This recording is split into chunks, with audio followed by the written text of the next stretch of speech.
Hello, Facebook family. Thanks for joining us for another edition of the Empower Hour. Ooh, I'm short. No, mine is low too. I did not even move it.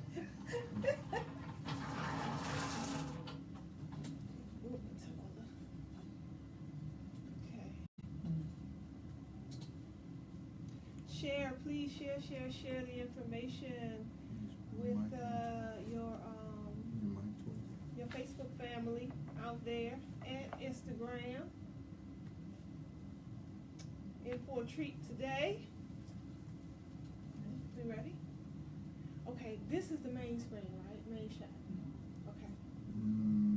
This is the one that we're going to be on for the most part when we're on 3 of you all. Okay. That's when we're only on the 2 of you. Okay. So this is the primary one probably, depending on what kind of movement we get with the camera. Ready? Welcome to the Empower Hour for another weekly edition. I am Al Kumar. And I am Hanifa. And we are your hosts each and every Wednesday from 2 to 3 p.m. We come to you with another impactful topic of discussion. Today is going to be insightful. We have with us today in the studio the Minister of Wellness himself, Nathaniel Jordan. He's here to join us. Welcome to the show. Thank you all for having me. Yes, I'm excited to hear what you have to share. And the topic of the discussion today is weight gain a barrier to maintaining a healthy relationship? This is always like a touchy topic. It's very touchy. Yeah. But before we get started, I want to share, if you wouldn't mind just sharing with our audience a little bit about who you are, how do you fit into this discussion today? Right, so I'm from. Who you are? I'm sorry. Is there a particular camera? This one here is going to be. Okay. So again, my name is Nathaniel Jordan. I'm from St. Louis, Missouri, and what started me on my health journey was seeing the tremendous amount of sickness and death amongst the men in my family, particularly my father, the greatest man that I've ever known. And I watched him suffer from 9 strokes because of food addiction. Wow. 9 strokes and death at the age of 66. And so as I continued eating the diet that we were raised on, I started having issues already at a young age. The men in my family don't live long, like most black men don't live to be a long age. And so when I went into the Marines. I went into the Marines for 4 years. I got out of the Marines. I went right onto the St. Louis Police Department. While I was on the police department, I ballooned up to 260 pounds. So believe it or not, I was 100 pounds bigger than what I am now.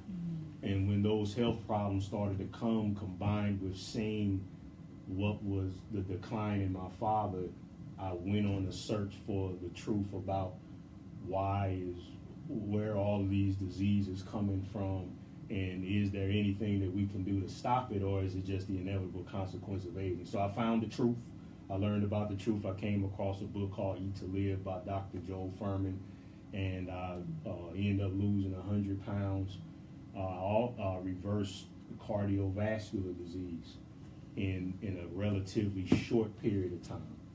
And as I became disenchanted with the racism of the criminal justice system, I found my life passion. I found my life's passion in that witnessing the effects on my body, the effects that nutritional excellence has on my body, combined with seeing that horrendous decline in my father, I decided to go into ministering in the area of health full time. And so it's been 6 years I've been going strong with battling and tackling food addiction, and I've been able to help many others. And during the course of me helping others and continuing to help myself, Rock Newman found out about me, and so he brought me out here to full-time health coach and train him, and he's almost lost 70 pounds. Yeah, we're definitely going to get into that whole process with how you and Rock Newman even came to be. But Hanifa, did you have have any questions? No, not You as good? yet. I'm curious to know, how'd you get that name? I like that, the Minister of Wellness. It's catchy, but how'd you come across that name? Yeah, so minister simply means to serve. That's what it's supposed to mean, and that's what I am. And wellness means the continuous process of ongoing health.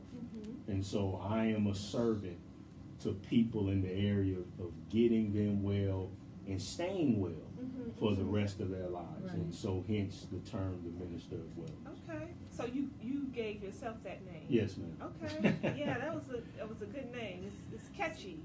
So I have a question, because you talked about helping people with food addiction, and a lot of times when we talk about food and diet, people don't sometimes view it as an addiction. So let's have a conversation about food addiction for 1 minute. Now, are we saying addiction as in it is as bad as a drug addiction? Yes. And yes, it is. And so what is it that's making the food addictive? What is it that's in our food that's making it addictive? Is it something in the brain or something in the food itself? It's the way the food is being created.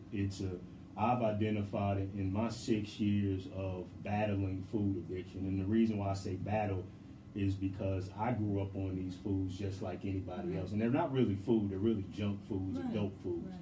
So it's always a battle for even me.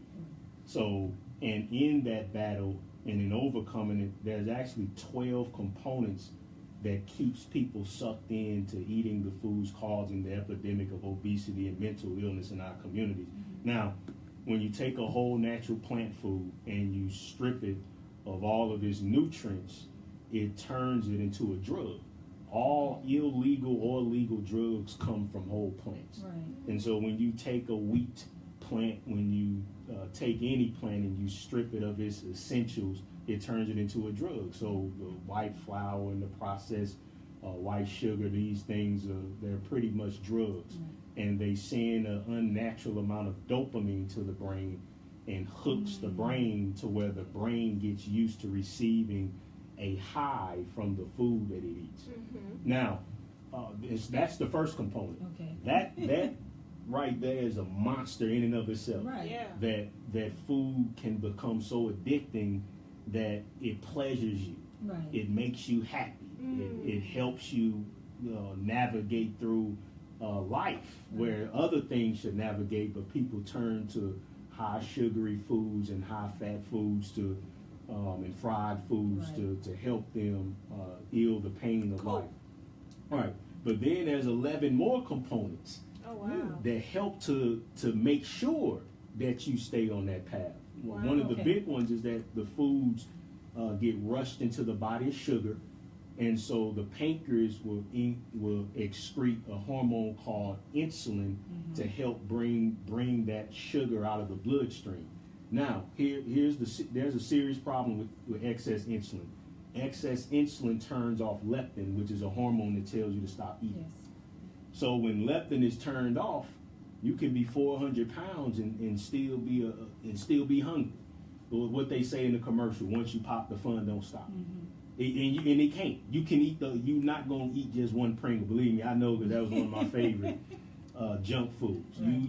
You taste that chip and you're gonna eat the whole thing. That's why diets don't work, because they're trying to portion control tiny amounts of drug-like foods, and it doesn't work because you're trying to overpower your brain telling you, I need more food. Wow. If you guys are just joining us on the Empower Hour, we're talking to the Minister of Wellness, Nathaniel Jordan. He has a wealth of information, and he's actually going to be joining us for our Black Wall Street Renaissance right here at Everlasting Life on May 5th. That's the first Saturday, Black Wall Street Renaissance from 2 to 4 p.m. If you're interested in if you have any questions for him, please give us a call at 240-455-5934. Why is weight such a touchy topic, you think?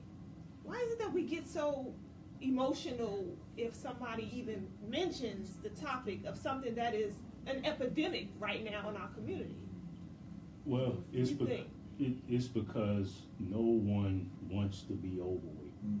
No one wants to be overweight, so there's a sense of shame in that I don't want to be this way, but I don't have any power to not be this way. And that makes it even more, dare I say, evil, what the food industry is doing to people, creating an environment to where almost 98% of all Americans in this nation are overweight or obese, but none of them want to be. And that's why it's such a touchy subject, because it's a sense of shame involved.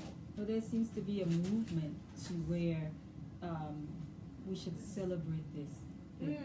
You know, as among women, and I think it's just in correlation to the whole feminist movement too. It's all connected, but it's like, I'm not necessarily saying you have to shame, but we can't act like it doesn't need to be corrected either. And I think celebrating it kind of deters us from actually trying to fix it, because we're telling people you're fine the way you are, and we're dying early because of it. So I mean, yes, there's some shame attached to it, but how detrimental is that mindset that we're trying to perpetuate now, where it's like, love the skin you're in? You went all the way to the worst, the 12th and worst component of food addiction, called the ego trap. The ego trap means that you have reached such a state of hopelessness that you identify with the very thing that's destroying. Wow. Okay. Wow. You struggled so much on diets, you failed so much, you've thrown in the towel. And so to protect your conscious mind from the shame of throwing in the towel, you self-sabotage yourself from being healthy, to protect your ego, to protect your sense of worth. And so that's where, because you've given up, you want to make it known that, I don't care about being small.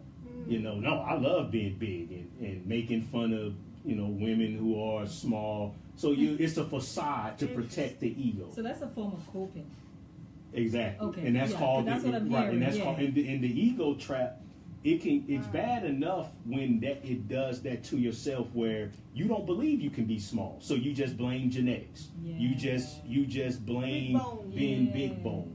You just say, I had a man when I was taping a show a couple weeks ago, and because he failed so much, an obese diabetic, and he said, I don't want to be that small, pointing at me as if that's a bad thing, the size I am. That's the ego trap.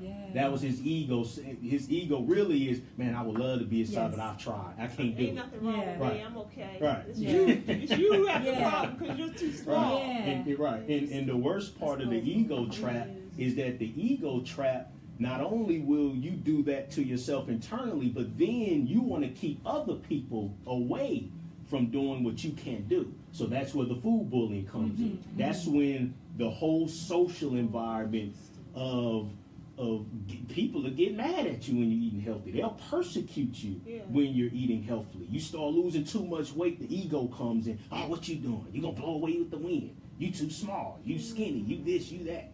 And I'm glad you touched on that, because one of my questions, it kind of correlates with that.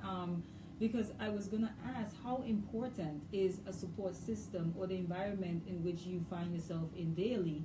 How important, or what significance does that play in how successful you are on your wellness journey? Because there are going to be those voices, what are you doing? You're getting too small,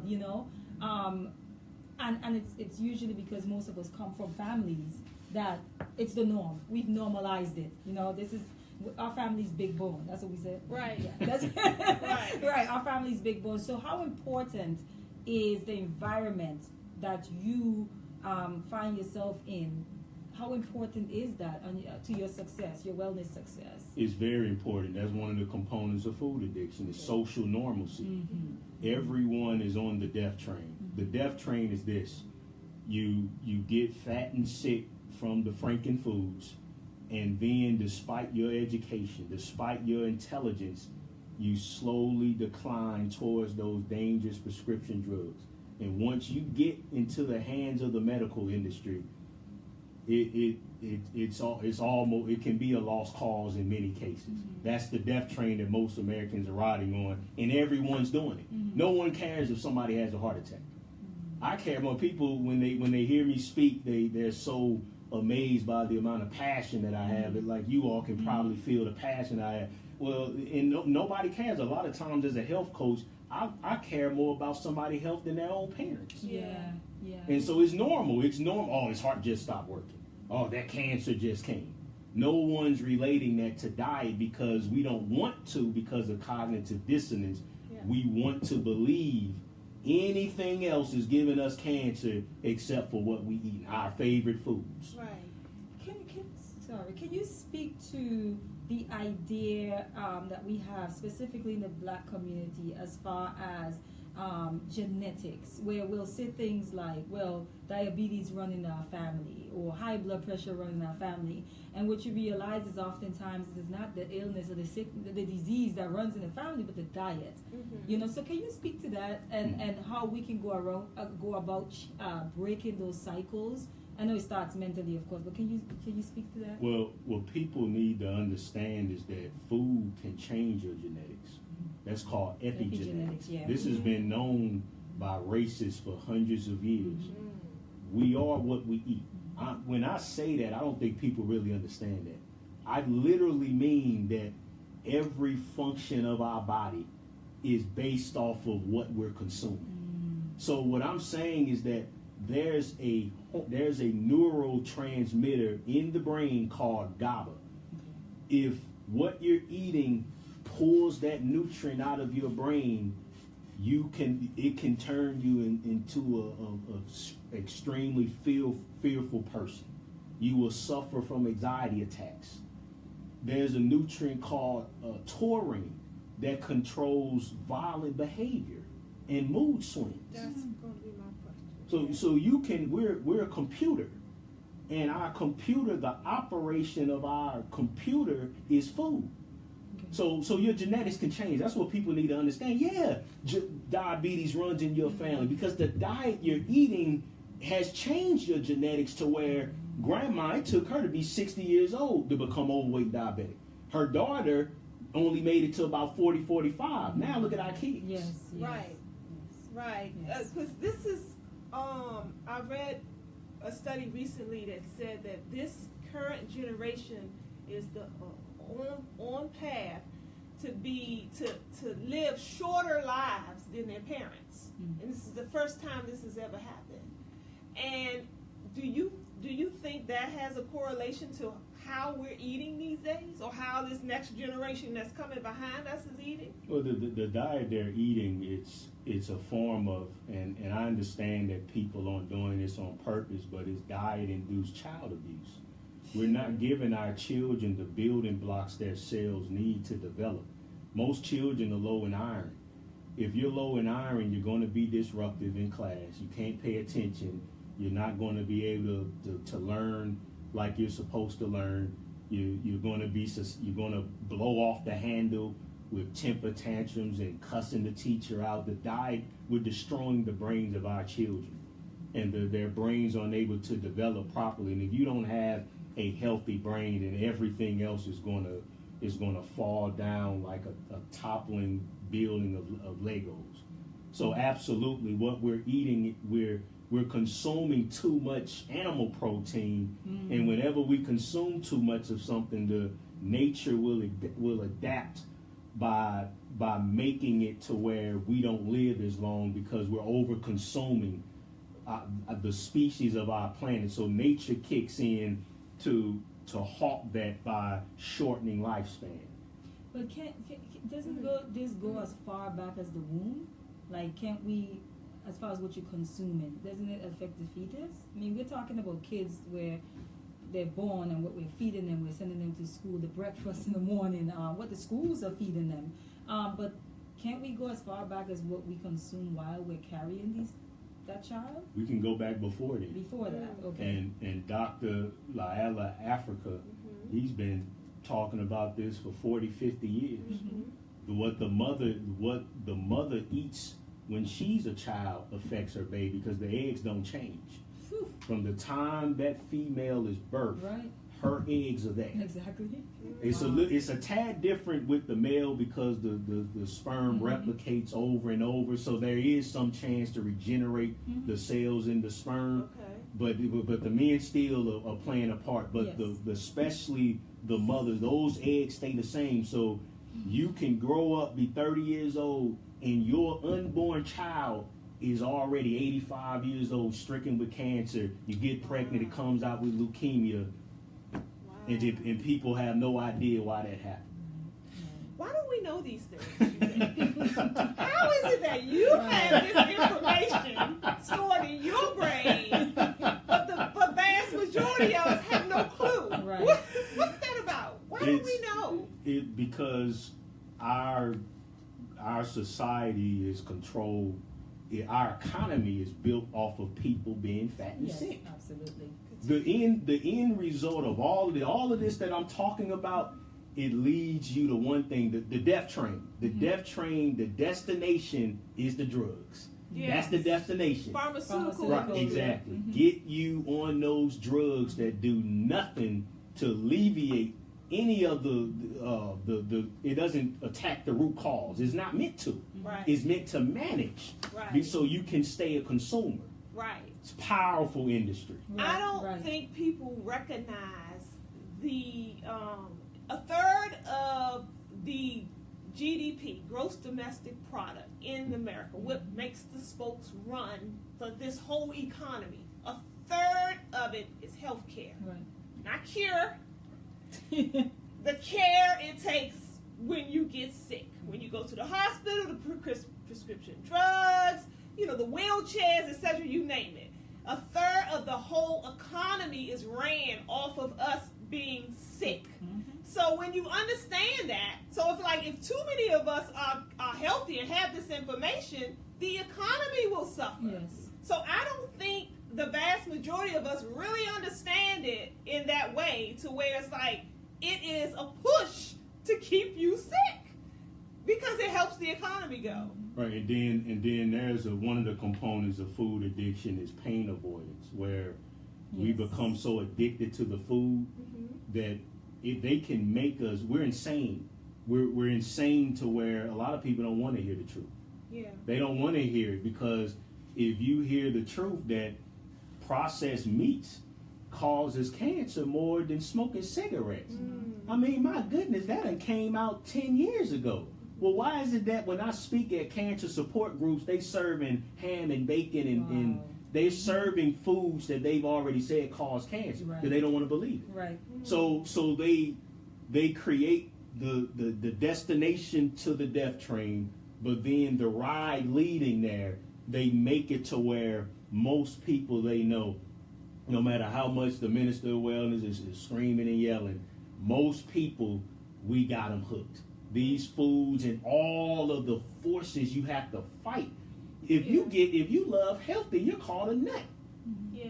a health fanatic. And you know the fight when you go into the grocery stores and a little small section is the foods that are healthy and good for you, and everything else, 95% of everything else is canned and packaged and processed. It's a war zone. It's fascinating. The grocery store is like It a is. war zone. Like a mental war zone. You go in there, you want to be right, you want to do right, you want to eat right, and all these little processed foods. Buy me, That's and because the good food is outnumbered Very much so. by the bad food, And then it's the a mess. pressure, because now the addiction, so then now you have the addictions screaming at you, grab me, I'm sugar, these cookies or these chips. Yeah. It's interesting. But I mean, okay, so my other question is, okay, what I've realized is a lot of us are detached from our own bodies. We're not in tune with them. We don't even know what a healthy body is supposed to sound like. How do we get people to now attach themselves back to their body? Like, how do we? What are some of the steps to take in doing that? Well, it starts with learning about what I'm talking about here, the food addiction, then learning about what we should be eating, which is a more ancestral African diet, which is whole natural plant foods. Okay. And so, again, I keep mentioning the name because I believe he's arguably the greatest health advocate that the black community has ever had, Dr. Africa. But we have to start with what we eat and get back to eating the foods that grow from earth, so that first of all, you're healthy so much of the time that you know when something's wrong with you. Yeah. Absolutely. You already know. And then I do know that he has an excellent book on self-diagnosis. But we need to, you should be healthy to the point where dis-ease, because you know you're supposed to be in a state of ease at all times. So dis-ease is the opposite, and you should be so healthy that you don't have a lot of. I mean, I don't live my life with aches and pains. So if I caught something or something came down, I would know immediately that it's something I would be able to self-diagnose myself because I'm never sick. Right. But most people are so sick and there's so much going on with them. It's a complicated system in trying to diagnose. But again, I know he has a very thick book on how to self-diagnose yourself, which is of course much better than going through the death care industry, because they'll just put you on the drugs, and all of their drugs cause cancer. Yeah. Their drugs have a whole book of side effects. It's just that the side effects that they list, those are only the side effects that the FDA forces them to list. But there's thousands of side effects to each of those drugs. Wow. Okay, family, if you're just joining us, this is the Empower Hour. We do this each and every Wednesday from 2 to 3 p.m. Hanifa and I. If you're liking what you're hearing, please join us on Facebook. And we also have assistance in the background today. So, Facebook family, if you have a question or comment, let us know. We'll get a shout out this way as well. We also have the ability for you to call in at 240-455-5934. What we're going to do right now is we're going to jump into the promo section of our show. We just share with you guys what goes on here at Everlasting Life, 9185 Central Avenue in Capitol Heights, Maryland. It's so much more than just a studio, as you can see. It's a restaurant and lounge. We do all different types of activities and events. Each and every Thursday night is Children's Night right here at Everlasting Life from 6 to 8 p.m. Bring the children out. They have a really good time. Ages 12 and under, as long as they are accompanied by a paying adult, they eat free. So come on out, bring the children. Again, that's each and every Thursday from 6 to 8 p.m. Dr. Baruch, actually the owner of Everlasting Life, he will be speaking at the 10,000 Black Men's Convention. That's coming up. What day will he be speaking? Friday at 7? At noon. At 12. And Friday Sunday at noon. That's at Shiloh Baptist Church. It's an all-week-long conference. If you haven't heard about it, I'd be surprised. It's the National Black Men's Convention, and you can get more information on their website. Same name, nationalblackmensconvention.org. Dinner and a movie right back here at Everlasting Life each and every Friday from 7 to 9 p.m. We air a new movie or documentary, and we hold a discussion about what we've seen right after. We're going to be airing the old classic Claudine this Friday. So if you guys haven't never seen that classic movie, or it's been a while that you have seen it, come on out and join us, and we're going to have a discussion about that movie as well. Game night. Each and every Sunday here at Everlasting Life is game night from 3 to 7 p.m. However, we host a theme every month. So April the 22nd, our game night is going to be hip-hop musical chairs. So all you fun, big kids out there, come join us. We're going to give away a prize to the last person sitting. Always a good time. Again, that's Sunday, April 22nd from 3 to 7 p.m. right here at Everlasting Life.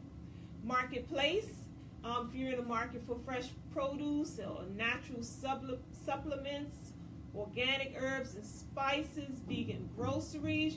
You want to come join us here every third Saturday of the month. That's from 12 to 4 p.m. All right. Oh, Nathaniel Jordan is going to be joining us. He is headlining for us for our Black Wall Street Renaissance every first Saturday of the month. We host this exciting event. It's an all-day event from 12 to 6 p.m. You can come out and grab yourself some items from all the craft vendors that we have here, and then from 2 to 4 p.m., if you're liking what you hear, and come out and hear a whole lot more from Nathaniel Jordan, the Minister of Wellness, is going to be right here in the house with us, headlining for us at the Black Wall Street Renaissance.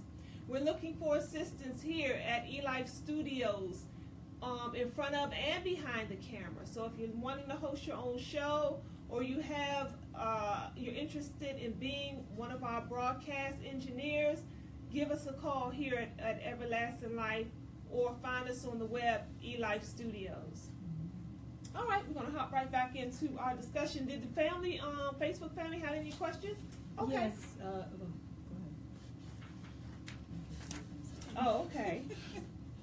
I think Hanifa can. Okay. Yeah, that's fine. Okay, so in the beginning you mentioned that there's a correlation between food and mental health. So someone wanted you to please discuss it a little further. What do you mean when you say that there's a direct correlation between diet and mental health? And that was Marie Bayo. Yeah, Marie yeah. Bayo had that Marissa, question. yeah. Yeah, so again, our brain is the most sensitive organ in our bodies to what we eat. So I'm absolutely saying that the root cause of mental illness and violence is diet. So again, I started with, there's a neurotransmitter called GABA. Yes. That's neurotransmitter in the brain. It controls anxiety and fear. You pull that nutrient out of the brain, you're more susceptible to suffer from anxiety attacks. You're more susceptible to be extremely fearful. Okay, if you're suffering from anxiety and fear all the time, then that you can go crazy. You're heightened. You're all Right, the time. correct. Yeah. Mm-hmm. That's just one. Mm-hmm. You move down the line to taurine. That controls mood swings and temper tantrums. So a person that, if you're constantly moody, if you snap real easily, that's a nutrient deficiency in the brain. Caused by, and that's one of the nutrients that controls your ability to stay calm, to not have real thin skin, to be the same peaceful person day by day. You pull that out, then you have someone who can't control themselves. That's taurine. Moving on to vitamin B6. That nutrient controls the development of serotonin. Serotonin is the feel-good hormone. Yes. Without serotonin, you can't handle stress. So anything comes up, that any type of stress, somebody step on your shoe, you shoot them. Get in an argument with somebody, everything goes from 0 to 100. So when you're talking about relationship, you see, you can't have a healthy relationship without a healthy brain, because you won't even be able to weave through the natural stresses of relationship, for better or for worse. Right. So it's like a major imbalance. Right. Major. Right. Right. This is what I'm talking about, is the creation of violence and sociopathy and the school shootings and the massive amount, the prison, the school to prison pipeline. It begins right here in the kitchen. So that's vitamin B6. Melatonin, very important hormone, especially for black people. It controls blood pressure. If your blood pressure is high, you're not getting the blood flow to your brain. Blood flow carries nutrients and oxygen to the brain and removes waste from the brain. So you don't want to mess with blood pressure. Well, guess what? Half of all black people have blood pressure. So there's some type of mental deficiency going on. We all been jacked up by this thing. Right. Depression. Yes. Depression. Melatonin controls depression. Aggressive behavior, another form of violence. And behavior and growth and development. And so that's melatonin. And then you have glycine, and glycine keeps you from having mental breakdowns and nervous disorders. And I didn't even talk about iron and thiamine. So this is so yes, all of these nutrients and hormones that our brain needs to work has been stripped. Wow. Now I asked a question a little earlier about why don't we know these things, right? So as I'm hearing you describe all this, I'm wondering if our ability to just tune out, you know, or somebody has some concrete information that we need to know or hear, and our focus is not even there. So now I'm wondering if that has anything to do with the diet, that we're not even able to latch on to, receptive to, right? yeah, To latch on to the information, even if somebody's giving it to us. Correct. Glutamine, I forgot glutamine. Glutamine controls your ability to pay attention, and your ability to pay attention, and it also controls aggressive behavior. So glutamine is important for paying attention. Iron and thiamine are very important for school children. Children low in iron and low in thiamine, they can't pay attention. They can't sit in class. They get mad if the teacher corrects them on anything. And then comprehension skills. Correct. So all of that has to do with the brain. And the brain is suffering from extreme nutritional malnourishment, nutritional abuse, nutricide. Yes. And I'm glad you touched on that, because one of my questions was, what does it mean to be overweight and undernourished? Right, so that goes back to one of the components of food addiction called leptin being turned off, and the fact that when you consume foods that have no micronutrients, no vitamins, no minerals, no nutrients, none of the natural medicines that God put in whole natural plant foods, no medicine foods, just pure junk. Right. Those junk foods give you a lot of empty calories in the form of protein, carbohydrates, and fat, but it's not nourishing you. Well, your body will stay hungry until you're nourished. But those foods don't nourish you. Right. You just get fatter and fatter and fatter because leptin is turned off. So remember, when leptin is turned off, and I know from experience, you can stack a plate this high of pancakes and I'll eat the whole thing in 30 minutes. Right. And then be hungry in a couple hours. Right. So, because leptin is turned off. You can't stop eating unless you nourish your body. You can't.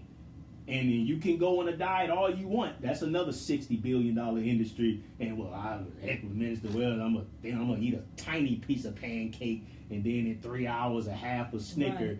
You're gonna fail because your body's starving. Your body is telling your brain you're hungry, but you overweight. So we're not in touch with true hunger. Right. We're operating off of toxic hunger. We're uncomfortable when we don't eat. That's another component of food addiction called toxic hunger. The stomach growling and getting a headache and fatigue and bending all over like you're going to die if you don't have food. When if you're overweight or carrying any excess body fat, you don't need food. So those symptoms, we think our crack-like withdrawal symptoms is hungry. So what about the idea of, because I personally feel like when we talk about diets, for example, people often push the idea of making sure you have your breakfast, your lunch, your the 3 meals, some of them 5 meals a day. And I think that's ridiculous, in my opinion, because most people are not even having the bowel movements that they're supposed to have. And so you're just loading up. And look, like people are having BMs every other day, but they're having 5 meals a day. So you're having 5 times 3 is 15. That's 15 meals you done piled up in your system in 3 days, and you haven't had a BM yet, or you have a BM every other day, every 3 days, and you have 1 BM. What is happening to your body? All of that other food that's left in there. So can you speak to that? Like what this idea of we have to eat 3 meals a day, 5 meals a day. Some people go on a diet and they recommend 5 small meals a day. So if you could speak to that, like, is that a good thing, or is that a part of the whole someone profiting off of our ignorance? Well, most Americans actually do have to eat that often, because if they don't, they feel too ill when they don't. So that goes into toxic hunger. The fact that when you eat when you eat a meal full of some steak and some mashed potatoes with butter and some and a little slab of overly greased greens and a large Coke, okay, the amount of poisons that you just put in your cells is extraordinary. Now, when your body is breaking down that poison, you're fine. You're fine when your digestive tract is working. However, 3 hours after your body's done digesting food, the immune system is heightened and tries to take those poisons you just put in you and expel them. That's called the catabolic phase. Now, in the catabolic phase, the expelling of those toxins causes withdrawal symptoms. So that's fasting. Right, correct. Right, okay. Correct. Mm-hmm. The body can only heal when you're fasting. Yeah. Mm-hmm. The body can only heal itself when you fast. So the longer you go without food, the healthier. Okay. However, when you have a lot of poisons in you, that process, it can hurt. The process of fasting can hurt. It's just like the crackhead. The crackhead shoots up, he gets the poison in him. 4 hours later, the poison is there. Now the body's trying to push it out. So what does he feel? He gets shaky and headachy and hurt. Okay, does he need to shoot up more? No, he needs to heal so he can go long periods of time without crack. It's the same with food addiction. Because some people that fast for extended periods, you often hear, one of the things you hear is the headaches, but then you also hear like the muscle aches. It's almost like flu-like symptoms, for some people. It's worse for some, especially if this is like they're new to fasting. That's some of the complaints that you hear. And some people stop because they get scared. Yeah. I'm going to die. Like something is happening, And I think of the heroin addict. In some instances, if you cut cold turkey or heroin, that could kill some folks because of the withdrawal gets so severe that they conk out. Yeah, and most people, and so that's why people have to eat every 3 hours. They feel like they're going to die if they don't if they don't chew some bubble gum, if they don't pop a Snicker, they don't go to the vent, something to get the digestive apparatus working again to turn off those withdrawal symptoms. I used to think that too. I used to eat 7 meals a day, and now I only eat 1 meal a day. Yeah. Okay, and it happened naturally because I don't feel anything. 15, 16 hours after eating, I don't feel anything. True hunger is felt right here in the mouth and in the throat. It makes real food taste like candy. Stomach. No. Stomach and head is withdrawal. Right, that's withdrawal. Okay. You'll have to go through a period of withdrawal. When getting off of food addiction, it's like going into rehab. Right. You'll just have to suffer through it. The brain gonna get pissed off, so it's gonna send you cravings that'll seem uncontrollable. That's one of the components of food addiction. The cravings come hard. Sugar. Right, because the craving is a defense mechanism for the brain. You've gotten the brain comfortable with getting this type of pleasure. Right. And so as a defense mechanism, the brain will send a craving because it's used to it. Yeah. And the more you deny the brain what it wants, the more it'll turn those cravings up. Until 3 or 4 days after breaking food addiction, it's called extinction burst, where it'll really ramp up the cravings because it's prepared so much to get what it wants, and when you deprive it, it gets mad. So it's like the brain throwing a temper tantrum. Man, I was gonna say like a whiny baby. Right, It's right. louder and louder and louder. The more you ignore it. I did a 30-day raw food fast in March, and we're in April, coming out of April, and I can say that I eat less. I eat less now because I might eat one good meal, during the day. I might have stuff to, fresh squeezed juices or whatever, but it does something to your brain when you allow your body, when you push through it, and you allow, because it's almost like something resets. And now when I go to the grocery store, or I'm vegan, so when I go to the grocery store, I'm already limited. But even as a vegan, I also was eating a lot of processed foods. And people always think that just go vegetarian or just go vegan, but you can be an unhealthy vegan and an unhealthy vegetarian as well, because sugar is a beast.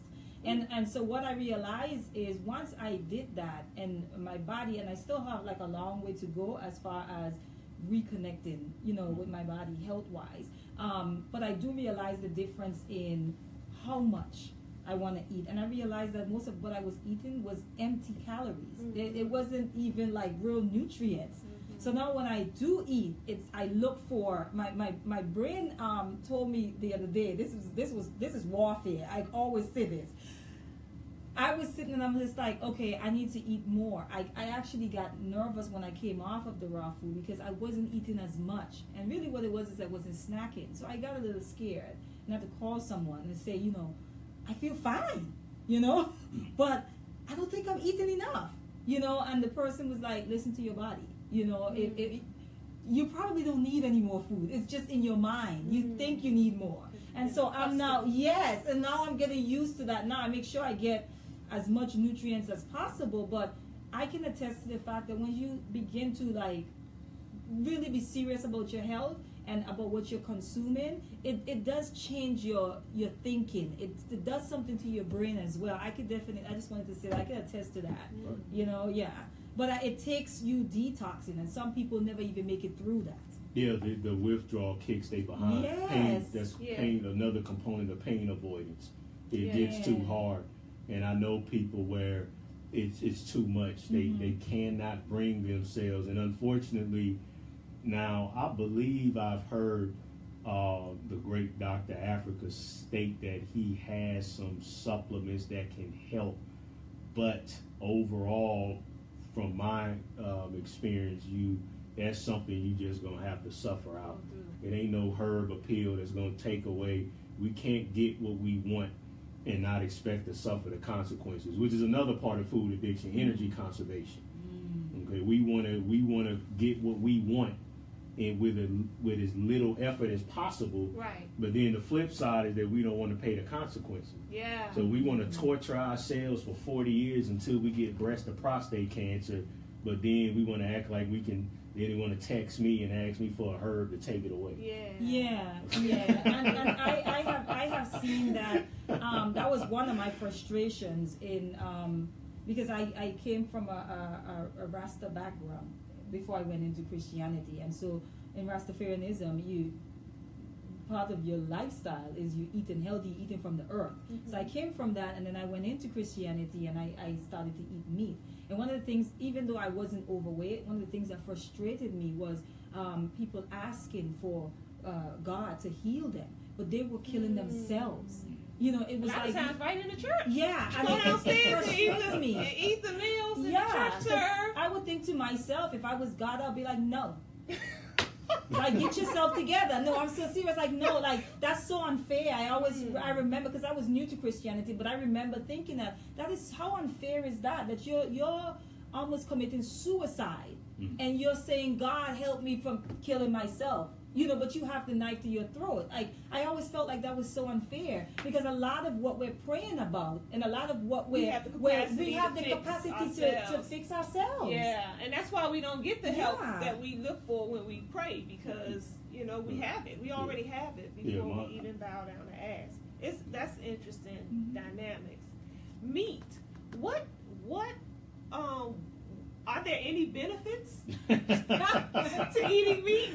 Let me just ask Are there any benefits? No. Protein. Don't we need it for protein? Yeah, the protein, right? How we gonna get on protein? Right, and I'm gonna go into that in great detail. May 5th is gonna be all about our beloved flesh, and there is absolutely no biological need for protein. People eat it because they're addicted to it. It's full of saturated fat with no nutrients, so it sends a dopamine rush to the brain. There's no biological need to eat protein. If you still believe in 2018 that you need to eat meat to get protein, then I got some swampland in the North Pole to sell you. The protein in animal, what it's going to give you is cancer. Insulin-like growth factor 1. It's a hormone that helps children grow fast.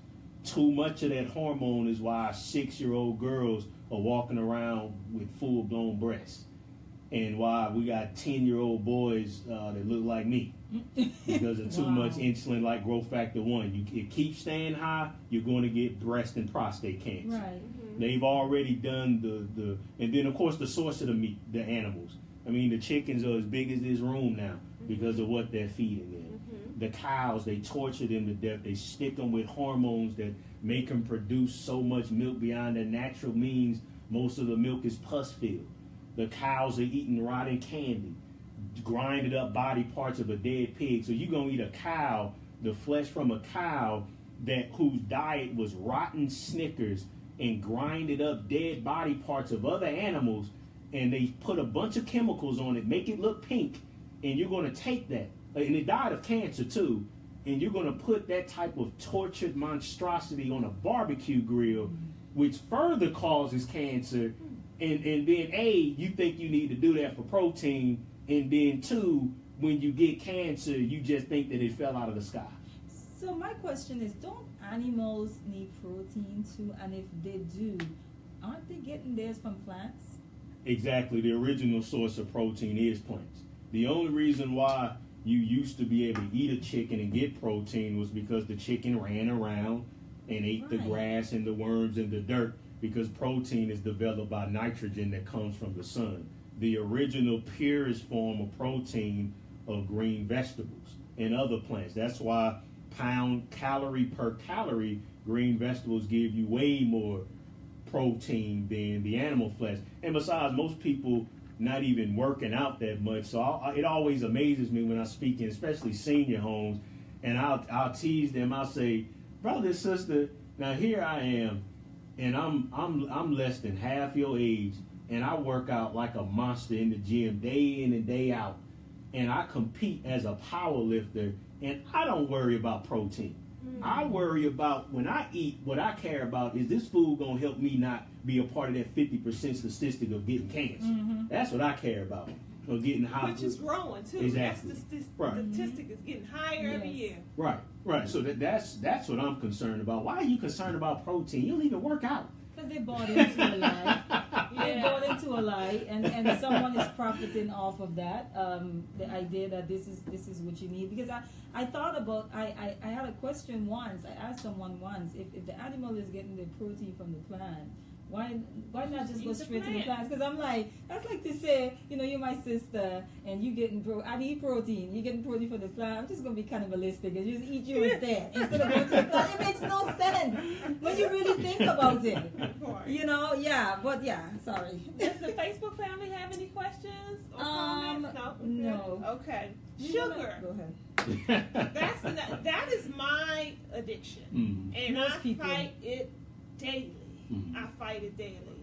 I try to call myself, okay, no, the hard, I can't even eat the granulated sugar no more, that white sugar. It'll tear my insides up. So cane sugar, anything, any type of sweetener that I can get my hands on outside of white sugar. You find a way around it. Find a way around You're going to get your head. Exactly. Yeah. Why is sugar so addictive? Because if you put sugar on a table, white flour, crack cocaine, heroin, and meth, you could hardly tell the difference. You can hardly tell the difference. All the white powder. It's all the white powder. And all 5 of them came from a green plant that grows some herbs. Right. And in their original form, there's nothing wrong with any of them. Right. There's where cocoa leaves grow naturally, they'll chew them, and they actually very nutritious. But when you strip it and strip it and strip it of all of its natural medicines and fiber, and you turn it into a powder, the effects that it has on the brain is unlike anything you could possibly imagine. It's so powerful that you're willing to kill yourself, and people are willing to kill their children just because they become very addicted to it. And it's legal. It's legal. It's socially normal. Yep. You got a bunch of people trapped in the ego trap, so you better not act like you gonna eat better than them. They don't know how to break the addiction, and they overweight and got diabetes. So how dare you try to live a life better than theirs? And that keeps the vicious cycle. And then, of course, the other psychological components, because it is a type of pleasure, an unnatural pleasure, so people can turn to it in times of stress. But remember, nutrients like vitamin B6 and GABA helps to alleviate stress. So it's a double-edged sword. You're consuming something to relieve stress, but it's just making you more stressful. Wow. So it's just a vicious cycle. And then cancer cells are anaerobic, and anaerobic requires carbohydrates and sugar for energy. So most cells, cancerous cells, suck up sugar like like you sucking on drinking a soda from a straw. So and I know in this society they start the sugar high early, even with the Similac, Infamil. One time a friend of ours, we were just looking on the back of all that, and half of it is high fructose corn syrup. Half, almost like 46% at one time when I was looking. And I tell a story one time about my goddaughter. She was at the house staying with us for a short period of time, and I had cookies. And I gave her a few, and she was about 9 years old at this time. And I said, okay, no more, And so I had to leave, and I called myself hiding the box from her. And when I came back that evening, she had found that box of cookies and ate half of it. That kind of was a defining moment for me. I always knew it was addictive, but how addictive that sugar can be, even for our children, is that she ravaged that place looking for those cookies until she found them. So to satisfy that addiction, and that be careful, parents out there, giving your children that sugar, because it's addictive. Isn't a part of the plight of Black people in this society? Doesn't that play a part in why we find it difficult to give up these? Because they make us feel good. So it's almost like a numbing.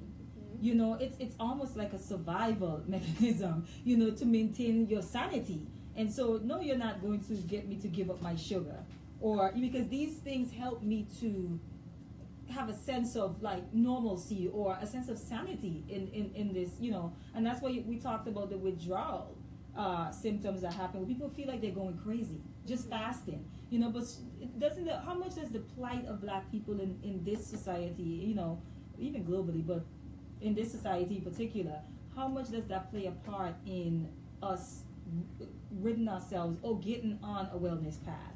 It plays a huge role, because the oppression and what we have to suffer with as a people, they have a drug. So you create all the other social factors that creates a stressful environment. Then you say, here's a drug to help alleviate it. And sugar is our drug. It's the most popular drug. Food is the number one most abused drug in America. Wow. Legally. Right. Legally. Yes. We have a couple of minutes left, but I wanted to get into your relationship with Rock Newman. How did that come about? And I know he's like, you helped him, right? Tell us about that. Yeah, so I was on a local TV show in St. Louis, and I reached out to several African-American owned media outlets. One of them forwarded the information to Rock. He saw my personal journey, me losing 100 pounds and keeping it off. He's seen my success stories, especially one that he really loved was my 68-year-old mother. I took her and built her up from scratch to where she was almost strong enough to compete in the Olympics. Wow. And so he said, man, I want you to come out here and can you transform me? And I said, absolutely, if you listen to me and, let me guide you. And he's lost almost 70 pounds. Wow. So far.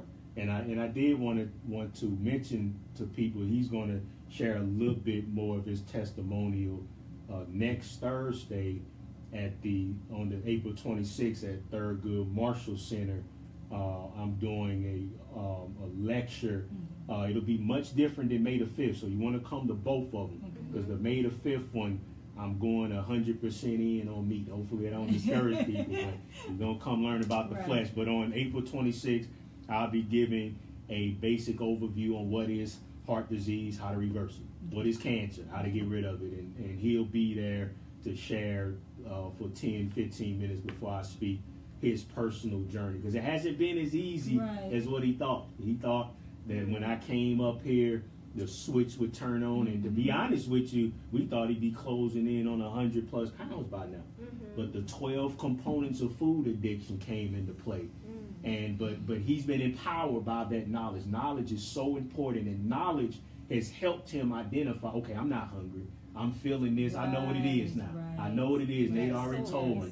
I know, So okay, true. why am I'm driving close to this Chick-fil-A, why am I feeling the craving? Yeah. What Yeah. is that? Okay, let me go Wow. another route. Yeah. And so we're on a good roll now. And he Oh, reversed that's- diabetes too. He reversed his Oh, diabetes. awesome. Wow. Awesome. It's interesting because I know it took a little bit of time, but when you mentioned that, I was thinking how much does parasites play in that? How much of a part does parasite play in that? Where you say you're driving by maybe a KFC or something and it's like, turn left. Mm. Get that Well, chicken. Come find out more on the first Saturday here at Everlasting Life. That's the Black Wall Street Renaissance. The Minister of Wellness himself, Nathaniel Jordan, will be here joining us. He's doing a lecture, and that is Saturday, May the 5th. It's an all-day affair from 12 to 6, but he'll take the stage from 2 to 4 p.m. And family, that is our Empower Hour. Where can they get more information about you if they're not in this area? Yes. TheMinisterofWellness.com. All right. TheMinisterofWellness.com. All right. Well, thank you so much Thank for you so sharing much. your wisdom with us today. And until next week, family, we'll see you again. Then, take care. Peace.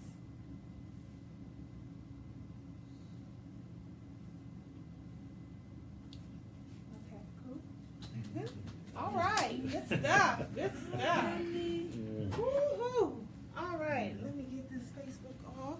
All right, Facebook family, this one thanks went off again too, for so. joining. And please share if you got anything from this. I know you have. Share it. Share it with everybody else so we can all be on the same wavelength. All right, take care. Peace.